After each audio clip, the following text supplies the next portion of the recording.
What's good, family? Welcome back to another video. Dudley Edward with DudleyEdward.com. What's up, fellas? Hope you guys are all doing good today. Today we're going to be talking about you care too much. Why you should stop caring about what people think and how to let go of the pressure and the weight of the perception, expectations, and wants and needs of other people. So this is a great topic. I'm really excited to talk to you guys today about this. As always, giving you guys my pure authenticity and honesty. When I talk about these subjects, guys, I'm talking about these subjects from a place of familiarity, okay?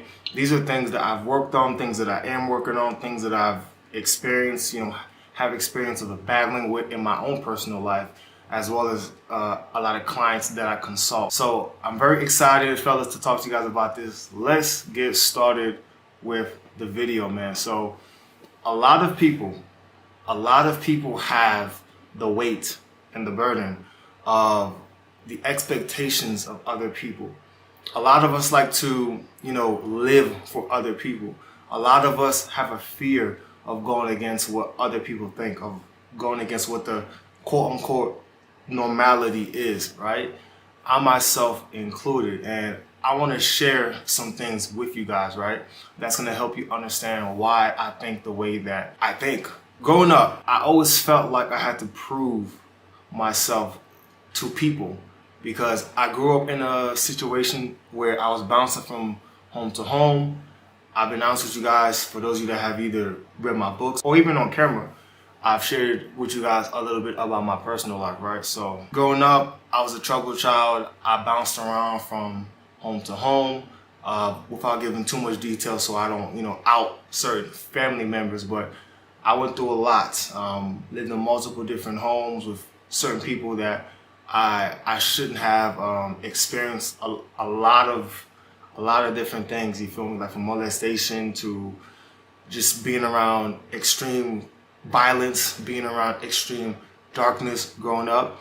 So I started to really come into my own and gain a little bit of confidence because I lacked a lot of confidence growing up as a child because I feel like nobody wanted me, like I didn't feel loved, right? And so I started to gain some confidence when I found sports. I found basketball. It was the first time that I had some structure because prior to going into basketball, going into organized sports, I was kind of just, doing like little delinquent things, like petty things, right? So sports, basketball, really gave me direction and I started to really grow into my own. I started to, get in shape as a young man, get a little body. I started to get some attention from girls, things of that nature. All the stuff that a normal young man is going through as he's growing up and evolving. And so my entire identity became wrapped up in basketball. That was my life. That was the first time that I felt like somebody. The other way that I felt good was, like when I was hustling, getting money. Whether that meant me taking CDs, burning CDs, copying it, going to school, selling. At a young age, I always had an entrepreneurial mindset. I was always trying to get money. So the only things that really made me feel special was hustling by any means, getting money, or sports. So I found myself boxing myself into one specific identity and I felt like I had to carry myself in a certain way. Going into college was the same way, the same thing. And as I began to evolve and grow through life, I realized that, I had all these different sides of me, all these different endeavors, passions, and things that I wanted to do in my life and explore, right? But you can't always share your vision and goals with the people around you, unfortunately, especially if those people aren't the right people around you. A lot of us don't have the right people around us. And honestly, the people that are around you are the most important thing because they could hold you back. This is why you guys always hear me talking about how important it is to curate your circle and make sure that the people that surround you are solid people. So as I started to just go through life like we all do and just grow, I hate using the word explore sometimes because nowadays people use the word explore as an excuse to go do stupid shit, right? But nonetheless, as I began to really come into my own as a young man and do certain things, and like I had a basketball injury that pretty much, detoured me away from continuing going overseas and hoping. I found myself at rock bottom in 2020. Now, in 2020, I was flat broke, no money. I don't like to use the word depression, but I was in a pretty low place mentally. So I'm in Las Vegas. At this point, I don't have nothing to my name. I'm literally in the hole, negative $100.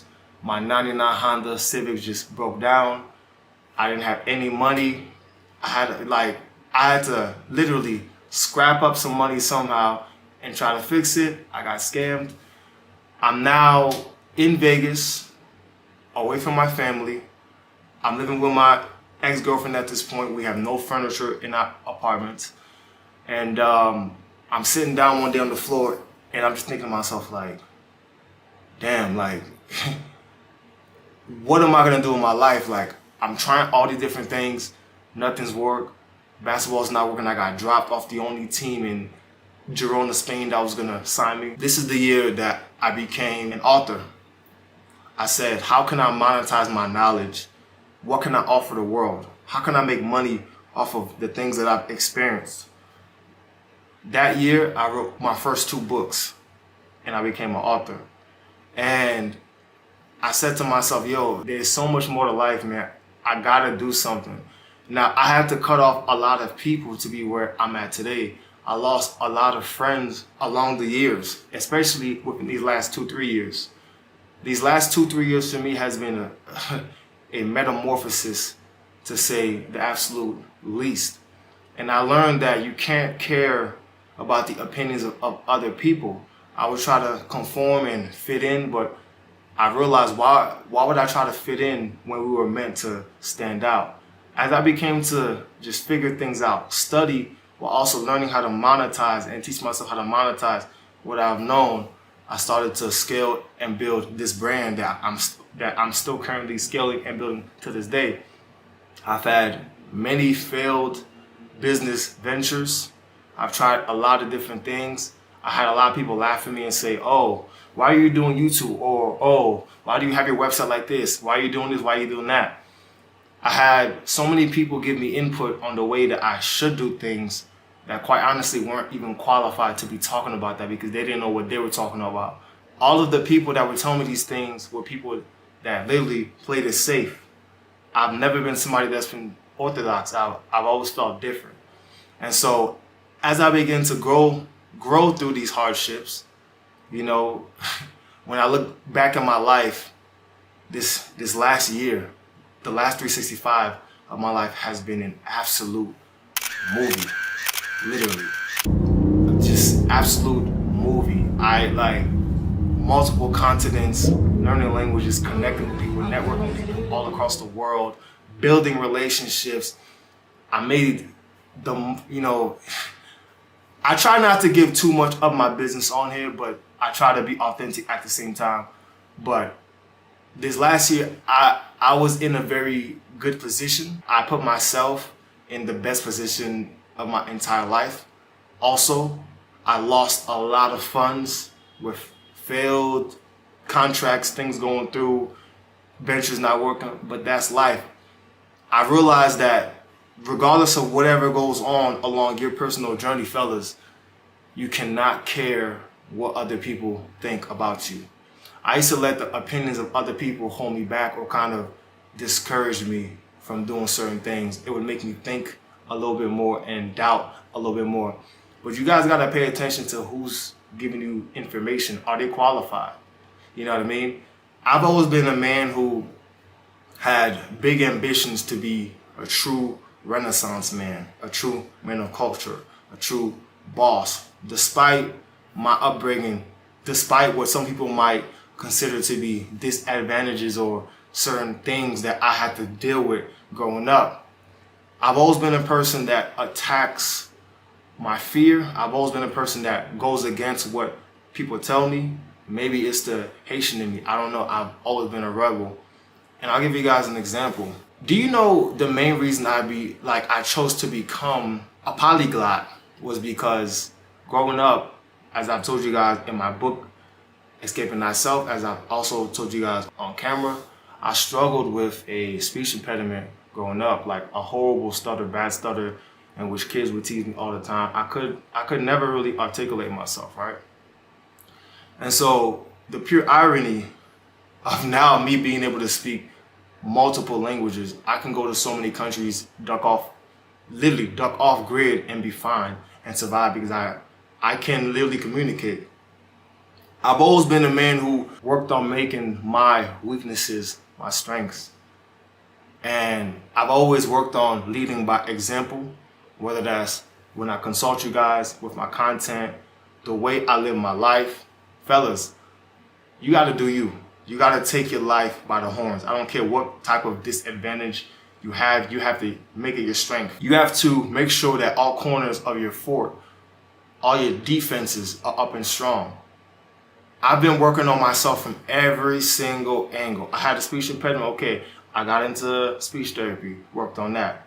Any little cosmetic thing I wanted to work on myself, I did it. I wanted to fix my teeth, boom, I fixed it. I wanted to work on my hair, I was going bald, I got a hair transplant, right? I tore my ACL, I was down bad in 2020, I couldn't play ball anymore, I had to save up a couple $1,000, I got my ACL surgery. I don't make excuses.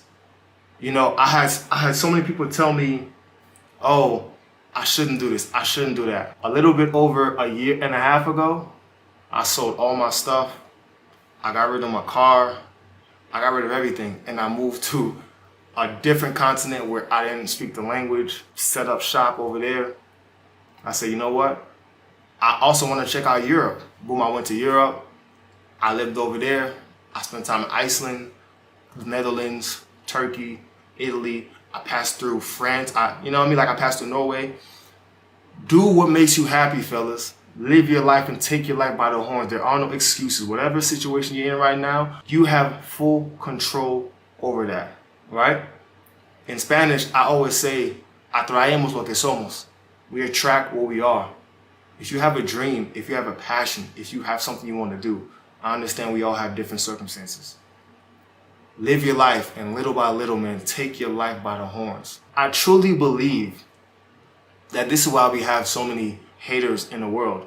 It's people that have given up on themselves, people that never truly gave themselves a shot, that want to come on people's platforms and hate or spew bad energy. Nobody above you is going to spew bad energy or negativity. So fellas, stop caring what people think. Along this journey, along this life, you're gonna try different things, and that's fine. You're gonna explore, which I don't like to use that word, but whatever. You're gonna explore different ventures. It may be business ventures. It may be different things and hobbies that you want to do, things that you want to try. You can do it, regardless of whatever somebody else tells you. When I made the conscious decision to sell everything and move to South America, my family went crazy, especially my mother. She said, we came from Haiti, a third world country, made it to the States just for you to up and leave and go back to a third world country. And I understand that perspective, but not everybody's gonna have your vision. You're called to do what you're called to do. Lean into that itch that you have, that itch and that desire to be great.